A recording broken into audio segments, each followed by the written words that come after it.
ఆధ్యాత్మికతకు ఆలవాలం భారతదేశం అంటారు. 64 కోట్ల దేవతలు కలిగిన ఈ పవిత్ర భూమిలో ఎన్నో విశిష్టతలు, ఎన్నో ప్రత్యేకతలు ఇక్కడ అడుగడుగున దేవాలయాలు మనం చూడొచ్చు. కానీ విచిత్రమైన, అసాధారణ దేవాలయాలు కొన్ని మాత్రమే చూడగలం.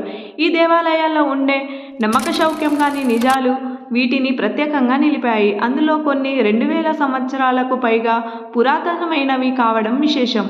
అలాంటిదే రాజస్థాన్లోని దౌసా జిల్లాలో మహేందీర్పూర్ బాలాజీ దేవాలయానికి ప్రతిరోజు వేలాది మంది భక్తులు దెయ్యాల్ని, ఆత్మల్ని వదిలించుకోవడానికి వస్తుంటారు. విపరీతమైన చర్యల ద్వారా, ఉదాహరణకు శరీరంపై వేడి నీరు పోయడం, పైకప్పు నుంచి వేలాడదీయడం, గోడలకు తలలను కొట్టుకోవడం, గోడలకు మనిషిని తాళ్లతో కట్టడం వంటి దుష్టశక్తులకు నుంచి బాధితుల్ని బయటపడేస్తాయని ఇక్కడ నమ్ముతారు. భారతదేశంలో ఇప్పటికీ భూత వైద్యం జరుగుతున్న ప్రదేశంగా ఈ ఆలయానికి గుర్తింపు ఉంది.